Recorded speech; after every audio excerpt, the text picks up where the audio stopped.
Meu nome é Marina e tenho 28 anos. Sou a pessoa da minha família que nunca pede ajuda. Aquela que paga as próprias contas. Aquela para quem todo mundo liga quando a vida está desmoronando. Mas naquela noite, à mesa de jantar, algo em mim finalmente cedeu. Minha mãe pousou o garfo, limpou a boca e disse aquilo como se estivesse lendo um boletim meteorológico.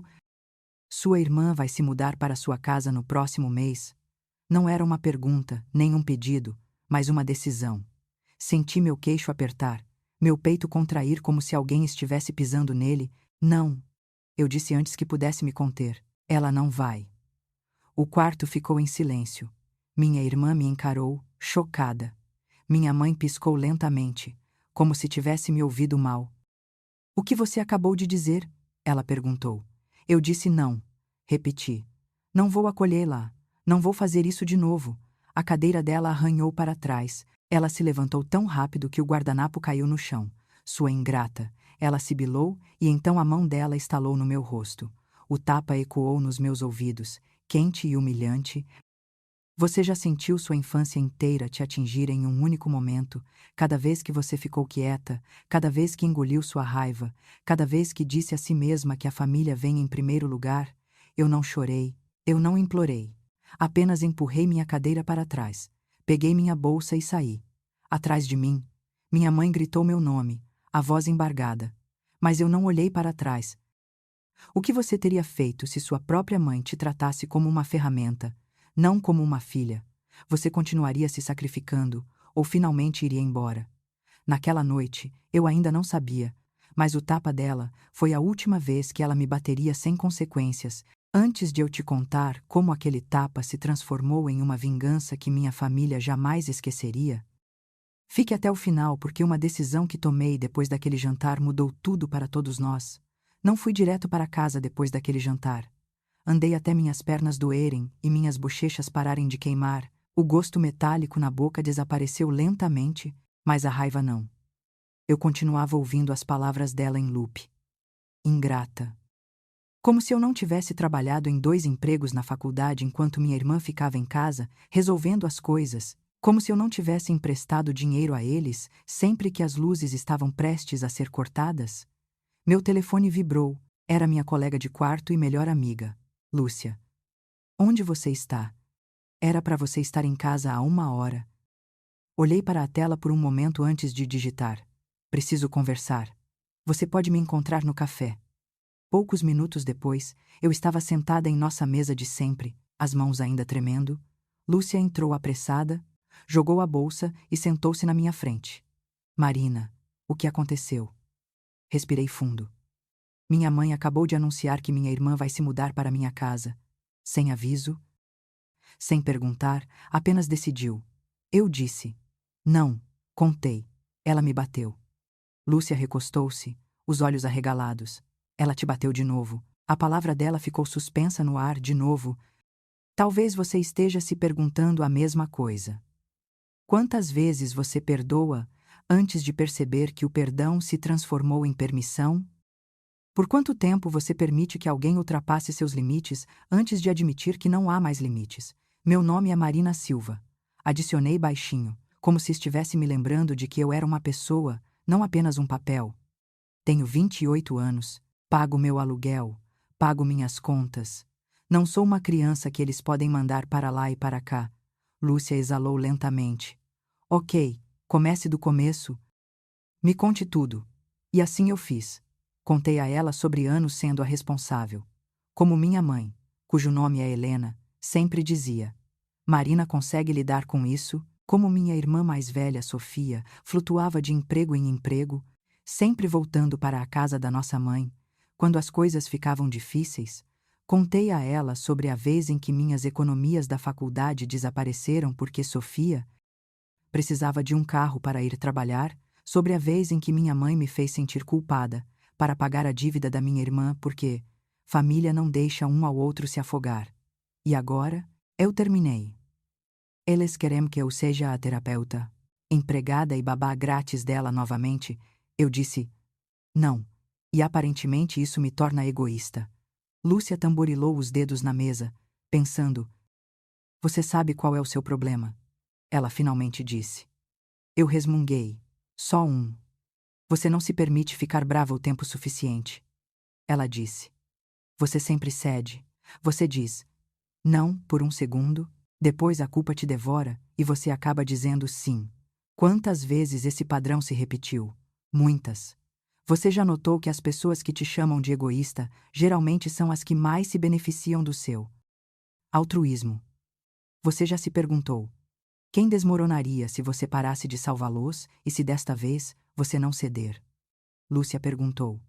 E se você não apenas sair daquele jantar, mas realmente mudar as regras? O que isso significa? Eu perguntei. Eles são minha família. Família ou não, ela disse. Ninguém tem o direito de te bater e depois esperar moradia gratuita. Ela se inclinou. Olha. Ela continuou. Você não precisa começar uma guerra, mas pode se proteger. Pode reunir provas, traçar uma linha e deixar claro que haverá consequências se eles continuarem te usando. Você me contou sobre todas as vezes que Sofia pegou dinheiro emprestado, prometeu pagar de volta e depois mentiu. Você ainda tem essas mensagens? Eu pisquei. Sim, nunca apago nada. Bom, Lúcia disse. Guarde-as, capturas de tela, transferências bancárias, tudo. Se eles quiserem te pintar como a vilã, talvez você precise lembrar a todos da história real. Uma clareza fria deslizou sobre minha raiva. Passei minha vida inteira sendo a boa filha. Aquela que mantinha a paz, aquela que mantinha a boca fechada. E se pela primeira vez eu parasse de proteger a imagem deles e começasse a me proteger? Você está me dizendo para me vingar? Eu perguntei. Estou te dizendo, Lúcia respondeu, para parar de ser o bode expiatório deles. Se isso parece vingança para eles, talvez isso diga mais sobre o que eles fizeram do que sobre você. Você faria isso se estivesse no meu lugar. Você coletaria provas contra sua própria família, sabendo que isso poderia destruir tudo apenas para finalmente ser livre. Não dormi naquela noite. Deitei na cama olhando para o teto, minha bochecha latejando onde a mão da minha mãe havia caído. A tela do meu telefone brilhava ao meu lado, cheia de anos de mensagens que eu havia tentado esquecer. Você pode me adiantar 200 este mês. Juro que te pago de volta. Mamãe disse que você poderia ajudar com meu aluguel só desta vez. Você é a única que entende. O mesmo padrão repetidamente. Abri o aplicativo do banco e rolei. Transferências para minha mãe. Transferências para minha irmã. Aluguel. Contas de consumo. Emergências, que de alguma forma continuavam acontecendo todos os meses. Comecei a tirar capturas de tela. Rotulei-as em uma pasta no meu laptop para quando me chamassem de ingrata. Parecia errado. Também parecia certo. Você já fez algo que te assustou e te libertou ao mesmo tempo? Como sair de uma casa em chamas, sabendo que todos os outros lá dentro ainda insistem que é quente e aconchegante? No dia seguinte, minha mãe mandou uma mensagem. Precisamos conversar. Parque às 16 horas. Não seja dramática desta vez. Quase ri. Às 16 horas, entrei no parque onde nos encontramos tantas vezes antes. Desta vez, eu não era a filha que vinha consertar as coisas, eu era a mulher que tinha recibos. Minha mãe já estava lá, sentada em um banco, braços cruzados. Sofia estava por perto, fingindo rolar o telefone, mas os olhos dela continuavam piscando na minha direção. Então, minha mãe começou. Sobre ontem. Você exagerou. Exagerei. Ela havia me batido na frente de todos e eu simplesmente fui embora. A que exatamente eu exagerei? Perguntei calmamente. Sua irmã está passando por um momento difícil e você se recusou a ajudar, minha mãe disse. Fiquei envergonhada, Marina. Que tipo de filha se recusa a abrir sua casa para a família? A palavra filha parecia uma corrente. Que tipo de mãe bate na filha adulta por dizer não? Eu respondi. Sofia bufou. Ah, qual é? Foi um tapa, não um crime. Peguei meu telefone e abri uma captura de tela. Você se lembra disso? Perguntei, levantando-o. 3 anos atrás. Você me pediu 500 para cobrir seu aluguel porque tinha perdido o emprego? Você prometeu me pagar de volta em 2 meses. Sofia franziu a testa. E daí? Por que você está trazendo isso à tona? Porque você nunca me pagou de volta. Eu disse. Então você fez de novo e de novo. Toda vez a mamãe dizia que eu deveria ajudar porque eu tinha minha vida em ordem. Ela chamou isso de ser uma boa irmã. Minha mãe se mexeu desconfortavelmente. É isso que as famílias fazem. Sério. Deslizei para outra captura de tela. É isso também que as famílias fazem quando pressionam uma filha a desistir do fundo da faculdade para que a outra filha possa comprar um carro que ela bate 3 meses depois. O rosto da minha mãe ficou pálido. Onde você quer chegar com isso? Ela perguntou baixinho. Olhei para as duas. Você me chama de ingrata, eu disse. Você me chama de egoísta, mas aqui está o que eu realmente dei a vocês nos últimos 10 anos. Entreguei à minha mãe uma lista impressa que havia preparado naquela manhã. Datas, valores, motivos, mais de 10.000 reais. Você já desejou poder expor toda a sua dor de uma vez e dizer: foi isso que você me fez. É por isso que não estou bem. Sofia pegou o papel e o examinou. Por que você está fazendo isso? Ela disparou. Você está tentando nos humilhar. Não, eu disse. Eu cansei de fingir que sou o problema. Vocês querem se mudar para minha casa? Morar de graça enquanto eu trabalho 40 horas por semana? Não, nunca mais. Minha mãe engoliu em seco. Então, o que exatamente você está dizendo? Estou dizendo que não serei sua rede de segurança. Eu respondi. Se Sofia não pode pagar o aluguel, ela pode conversar com o proprietário ou conseguir um segundo emprego. Se você não pode cobri-la, isso é problema de vocês duas. Estou me removendo desse padrão. E se acabarmos na rua? Sofia desafiou. Mantive o olhar dela. Então você finalmente aprenderá o que é responsabilidade. Eu disse. Eu aprendi aos 18. Você tem 32. Os olhos da minha mãe se encheram de lágrimas, mas não eram lágrimas de alguém que entendia. Eram lágrimas de alguém perdendo o controle. Você vai se arrepender disso, ela disse. As pessoas vão saber o que você fez. Elas saberão que você virou as costas para sua própria família. Pensei em todas as vezes que ela ligou para amigos e parentes, distorcendo a história para se fazer de vítima. Talvez eles devessem ouvir a história completa. Eu então respondi baixinho com detalhes. Você deixaria sua própria mãe ameaçar sua reputação para te manter na linha? Ou você finalmente deixaria claro que, se ela tornasse público, você também o faria? A campanha de difamação começou no dia seguinte. Minha tia ligou primeiro. Marina, o que está acontecendo? Sua mãe diz que você gritou com ela no parque e se recusou a ajudar sua pobre irmã que está à beira de ficar sem teto. Fechei os olhos. Lá estava. Mesmo roteiro, nova audiência, ela também mencionou os 10.000 que lhes enviei ao longo dos anos. Perguntei. O fundo da faculdade que nunca mais vi. O tapa no jantar. Silêncio, depois um suspiro. Sua mãe está sob muito estresse. Minha tia disse, fracamente. Talvez você devesse ser mais compreensiva. Lá estava de novo, compreensão. Quantas vezes essa palavra foi usada como uma faca embrulhada em seda? Seja mais compreensiva. Seja mais paciente. Seja mais perdoadora. Porque eu era a única que tinha que ser mais de qualquer coisa.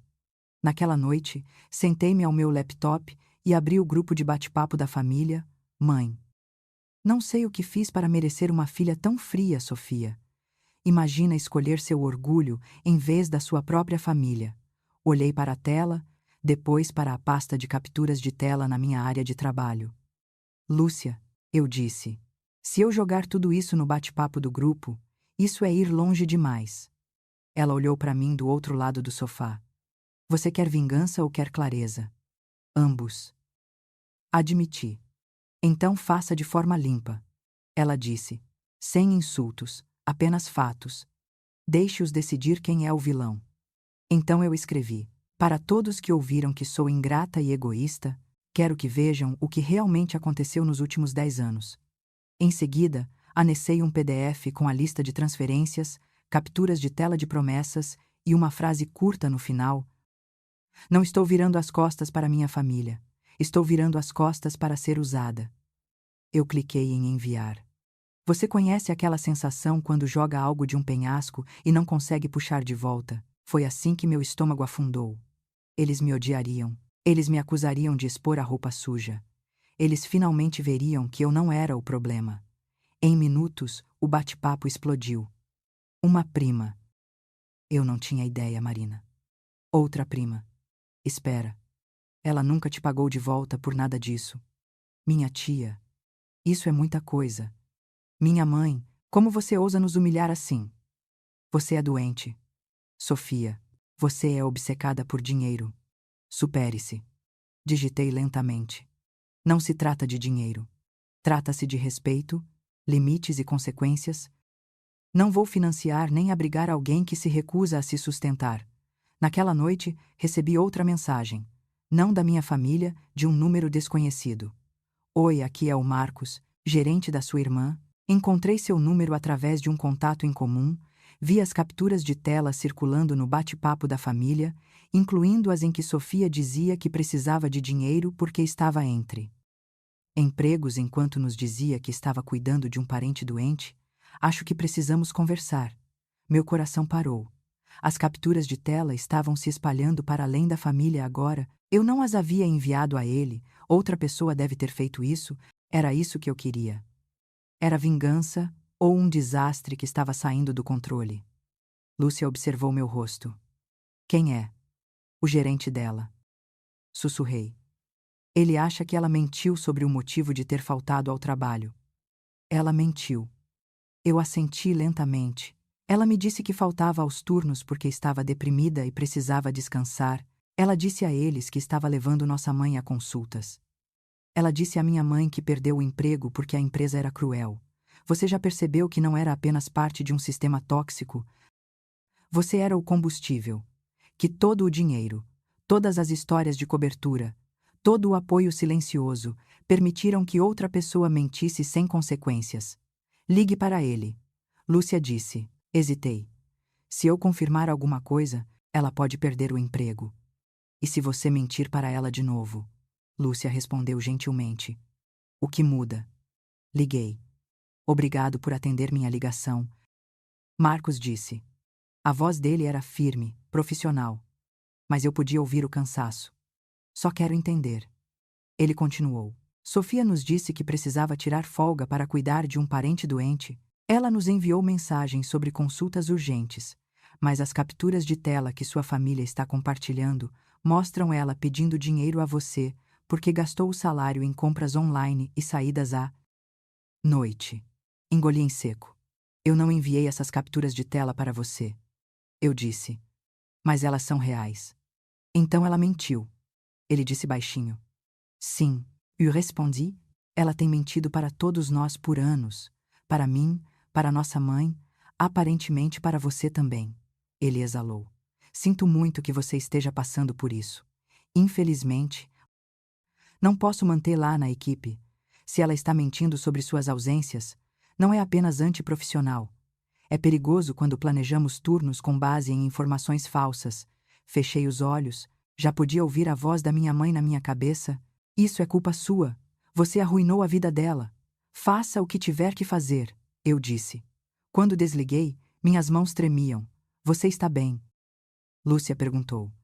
Acho que acabei de ajudar a demitir minha irmã, eu disse entorpecida. Isso me torna um monstro, ou me torna finalmente honesta. Se alguém continua queimando todas as pontes que atravessa, você é cruel por se recusar a servir de ponte. No dia seguinte, Sofia apareceu na porta do meu apartamento. Ela não bateu, ela socou, abriu uma fresta, com a corrente ainda posta. O que você quer? Perguntei. Os olhos dela estavam selvagens, avermelhados. Você me demitiu. Ela cuspiu. Marcos disse que falou com você. Você disse a ele que eu menti. Eu disse a verdade. Eu corrigi. Você mentiu. Você poderia ter me acobertado. Ela gritou. Você sempre fez isso antes. O que há de errado com você? Nada, eu disse. Esse é o ponto. Não há nada de errado comigo. Eu apenas terminei. Ela bateu a palma da mão na porta.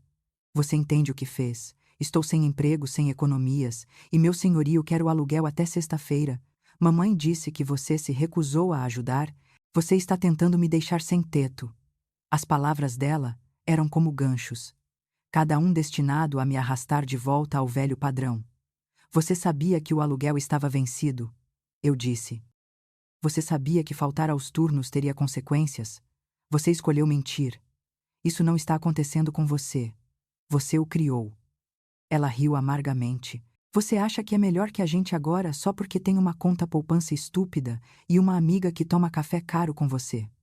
Sim, eu disse uniformemente, surpreendendo até a mim mesma. Eu sou melhor que a versão de mim mesma que permitiu que você pisasse nela. O rosto dela se contorceu. Espero que você durma bem, sabendo que destruiu sua própria família. Talvez pela primeira vez, eu respondi. Eu vou. Ela saiu furiosa, gritando no telefone, e eu fechei a porta, me encostei nela, o peito arfando. Você já se manteve firme, a ponto de sentir que poderia desmaiar depois, não por dúvida, mas pelo peso de anos finalmente escorregando dos seus ombros. Naquela noite, minha mãe ligou, deixei ir para a caixa postal. No dia seguinte, ela veio pessoalmente. Ela não bateu, ela socou. Marina, abra esta porta agora mesmo, ela gritou. Como você ousa falar com o chefe dela? Como você ousa enviar essas mensagens? Abri a porta, desta vez com Lúcia atrás de mim. Eu não enviei nada para o chefe dela, eu disse. Mas eu disse a verdade a ele quando ele ligou. Não vou mais mentir para Sofia. Minha mãe se aproximou, os olhos em chamas, vi o mesmo olhar que ela tinha à mesa de jantar, pouco antes de me bater. Você arruinou a vida dela, ela sibilou. Que tipo de filha faz isso? Que tipo de irmã?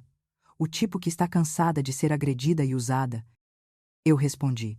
Bata em mim de novo e chamarei a polícia. A mão dela se contraiu. Por um segundo, vi o impulso. Então ela congelou, Lúcia apareceu. Dona Helena, sou uma testemunha agora. Ela disse. Se você tocar nela, eu a apoiarei. Os olhos da minha mãe dardejavam entre nós. Você chamaria a polícia para sua própria mãe? Ela perguntou. Se um estranho fizesse o que você fez comigo, ninguém nem questionaria. Eu disse. Por que as regras deveriam ser diferentes só porque compartilhamos DNA? O que você faria se a pessoa que te criou se tornasse a pessoa de quem você precisava de proteção? Você continuaria acobertando-os? Ou você finalmente se escolheria, mesmo que o mundo chamasse isso de traição? Depois daquele dia na minha porta, algo mudou. Minha mãe parou de gritar por um tempo. Em vez disso, ela começou a suplicar, mensagem após mensagem. Sofia está ficando comigo por enquanto, mas não posso pagar por isso. Se você apenas a deixasse se mudar, todos nós outros poderíamos respirar? Por que você está nos punindo? Punindo. Essa palavra me causava arrepios. Eu não respondi. Fui para o trabalho, voltei para casa, preparei refeições simples e tentei construir uma vida que não fosse centrada no caos delas. Parecia estranho, quase errado ter noites tranquilas, sem chamadas de emergência, sem pedidos repentinos de dinheiro. Então, uma noite, meu telefone vibrou com um número desconhecido. Oi, aqui é o Dr. Carlos. Sua mãe e irmã estão aqui no meu consultório. Elas dizem que você se recusa a falar com elas e estão preocupadas com sua saúde mental. Você estaria disposta a vir para que possamos discutir isso juntos? Quase gargalhei. Elas estão preocupadas com minha saúde mental, perguntei. Foi o que me disseram. Ele disse gentilmente. Elas disseram que você se tornou fria e vingativa. Vingativa, lá estava. O rótulo que usariam em vez de admitir que eu finalmente havia criado coragem. Com todo o respeito, eu disse. Eu não sou a pessoa que mentiu, bateu e manipulou, eu não sou a pessoa que está implorando por dinheiro. Eu sou a pessoa que disse, não. Silêncio. Então ele perguntou, você estaria aberta a uma sessão separada sozinha? Você parece ter carregado muito. Por um momento considerei. Eu tinha ido longe demais. Eu estava realmente punindo-as ou estava simplesmente me recusando a ser punida mais? Onde estava a linha entre vingança e justiça? Talvez, eu disse, mas não hoje. Depois que desliguei, Lúcia olhou para mim. Eles estão tentando inverter o jogo, ela disse. Se você não vai bancar a cuidadora, eles vão tentar te fazer parecer a louca. Talvez eu seja louca. Eu murmurei. Ajudei a demitir minha própria irmã. Você disse a verdade, ela respondeu. Se a verdade destrói algo, essa coisa foi construída sobre mentiras. Semanas se passaram. As contas se acumularam para elas. Minha mãe me enviou fotos de avisos de atraso como se fossem minha responsabilidade. Você quer que sua família fique na rua. Ela escreveu. Eu respondi com uma frase. Eu quero que minha família aprenda que não sou o banco deles. Finalmente, uma noite elas apareceram novamente. Desta vez, elas não vieram ao meu apartamento, elas esperaram do lado de fora do meu prédio de escritórios. Quando saí, lá estavam elas sob a luz bruxuleante da rua. Marina, minha mãe chamou, a voz embargada. Por favor, precisamos conversar. Pessoas passavam, colegas de trabalho. Estranhos, senti meu estômago se revirar. Aqui? Perguntei. Você realmente quer fazer isso aqui? Talvez então alguém veja o que você está nos fazendo, Sofia disse. Talvez então eles vejam que tipo de pessoa você é. O cabelo dela estava sujo, olheiras escuras sob os olhos. Pela primeira vez, vi medo ali, não apenas direito. Tudo bem, eu disse, conversem. Minha mãe deu um passo à frente. Nós sentimos muito, ela disse. As palavras soaram estranhas em sua boca. Não deveríamos ter batido em você. Não deveríamos ter tirado vantagem de você. Eu pisquei. Isso é um pedido de desculpas ou uma armadilha?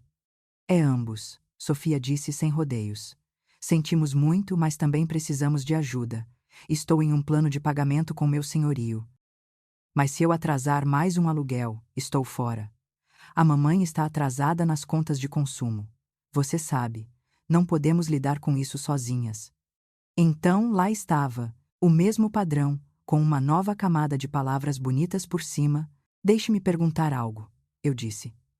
Se eu der dinheiro a vocês novamente, se eu deixar vocês se mudarem de novo, o que muda?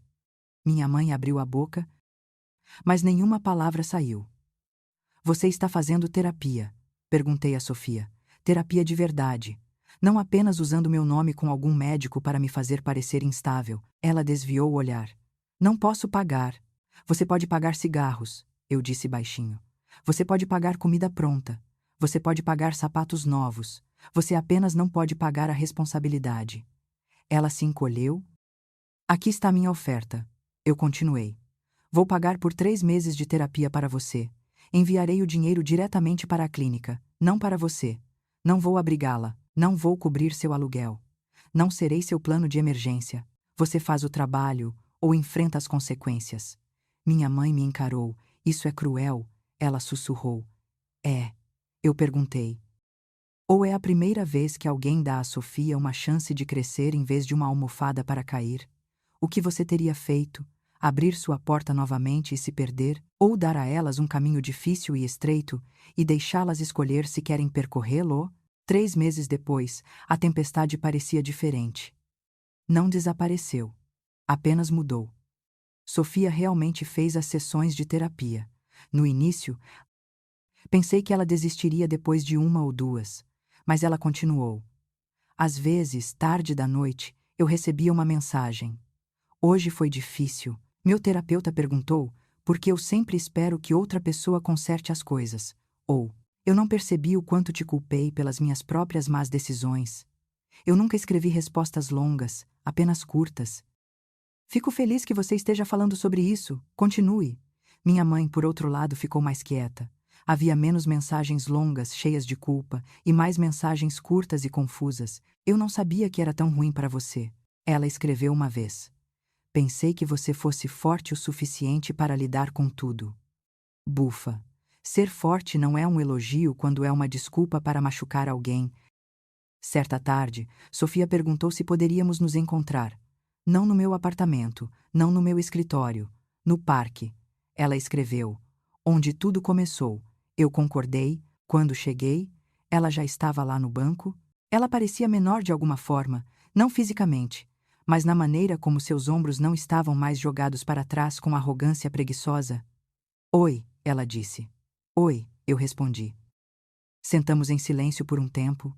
Crianças riam ao longe, um cachorro latia, os sons normais da vida de outras pessoas. Consegui um emprego de meio período. Ela finalmente disse. Em um supermercado. Não é glamouroso, mas é meu. Eu assenti. Isso é bom. Eu odeio. Ela admitiu com um meio riso. Mas meu terapeuta diz que odiar algo não significa que você não precise fazer isso. Eu sorri apesar de mim mesma. Parece que você tem um bom terapeuta. Ela respirou fundo. Eu estava muito brava com você, ela disse. Pensei que você tivesse arruinado minha vida de propósito. Eu continuava pensando que se ela tivesse mentido para mim mais uma vez, eu teria ficado bem. Você estava bem? Eu perguntei. Ela balançou a cabeça. Não, eu estava me afogando. Eu só não queria admitir. Ela olhou para mim. Realmente, olhou para mim. Você era minha rede de segurança. Ela continuou. Eu nunca aprendi a cair sozinha. Quando você me cortou, senti como se você tivesse me empurrado de um penhasco. Mas ultimamente, tenho me perguntado se talvez você apenas parou de ficar embaixo de mim. Lágrimas encheram meus olhos. Você sabe como era do meu lado? Eu perguntei. Parecia que eu estava deitada no chão e toda vez que você caía em mim. Todo mundo me dizia que eu era forte, mas a força ainda quebra. Sofia assentiu lentamente. Nosso terapeuta diz que nossa família é emaranhada, ela disse, tropeçando na palavra. Muito emaranhada. Ninguém sabe onde um termina e o outro começa. Você foi a primeira a cortar um fio? Nós chamamos de traição. Talvez tenha sido uma cirurgia. Como está a mamãe? Eu perguntei. Ela fez uma careta, ainda dramática, ainda dizendo a todos que você arruinou a filha favorita dela. Mas ela também começou a ver o Dr. Carlos. Ela não está pronta para se desculpar da maneira que você merece. Mas ela não te chamou de ingrata há um tempo. O progresso na minha família parecia assim. Bagunçado, incompleto, mas não estático. Não vou mentir, Sofia disse. Há dias em que ainda acho que você foi cruel. Há dias em que penso que você se vingou de nós. Eu estava certa, perguntei baixinho. Ela pensou sobre isso. Eu acho, ela disse lentamente. Você se vingou da parte de nós que te usava, da parte que esperava que você sangrasse por nós para sempre. Talvez essa parte precisasse morrer. O vento aumentou, uma folha soprou para o banco entre nós. Sinto muito, ela acrescentou, a voz embargada, por pegar seu dinheiro, por deixar a mamãe bater em você e fingir que era normal, por te chamar de egoísta quando você era a única que realmente carregava alguma coisa. Lágrimas escorreram pelo meu rosto. Sinto muito também, eu disse. Por mentir para você, por limpar cada bagunça, pensei que estava ajudando, mas estava apenas ajudando você a ficar presa. Sentamos ali, duas mulheres adultas tentando desenrolar anos de dano com algumas frases frágeis. Você acha que podemos ser irmãs normais de novo? Ela perguntou. O que é normal? Eu respondi. Irmãs que nunca brigam, ou irmãs que finalmente aprendem a brigar de forma justa. Ela riu suavemente. Justo seria uma boa mudança, ela disse. Quando o sol começou a se pôr, meu telefone vibrou, uma mensagem da minha mãe. Se você estiver com sua irmã, diga a ela que o jantar é às 19 horas. Se quiser vir, haverá um prato para você, sem expectativas. Apenas jantar. Sem expectativas. Era possível. Poderíamos ter um relacionamento que não fosse construído em exigências e culpa, ou isso era algo que pessoas em famílias mais saudáveis experimentavam. Mostrei a mensagem para Sofia. Então, ela perguntou: Você vai? Pensei no tapa, nos anos de ser usada, na noite em que coletei as capturas de tela, no telefonema com o chefe dela, na maneira como minha mãe havia ameaçado, depois implorado, depois se calado. A vingança não parecia uma cena de filme com gritos e música dramática. Parecia dizer não e levar a sério. Parecia deixar as pessoas que me machucaram enfrentarem suas próprias consequências, mesmo quando isso me destruía. Talvez, eu disse. Mas desta vez, se eu for, é porque eu escolho. Não porque elas esperam que eu vá. Sofia assentiu. Posso te perguntar uma coisa? Ela disse. Claro. Você nos odeia. Pensei sobre isso por um longo momento. Não, eu disse finalmente. Eu odeio quem eu tive que ser nesta família. Eu odeio a versão de você e da mamãe que me tratou como um recurso em vez de uma pessoa. Mas eu não odeio vocês. É por isso que parei de seguir o jogo. Era a única maneira de qualquer um de nós ter a chance de mudar. Ela enxugou os olhos. Isso soa muito como amor, ela sussurrou. Talvez fosse. Talvez vingança e amor nem sempre fossem opostos. Talvez, às vezes, a vingança mais brutal que você pode ter em um padrão tóxico é se recusar a repeti-lo. Não importa o quanto isso te custe. Enquanto nos levantávamos para sair do parque, senti-me mais leve. Não porque tudo estava consertado, mas porque as regras finalmente haviam mudado. Se você fosse eu, teria feito o mesmo. Teria deixado sua família cair para que pudessem aprender a se levantar, mesmo que chamassem isso de traição pelo resto da sua vida, ou você teria voltado para a mesa de jantar, engolido o tapa e entregado suas chaves.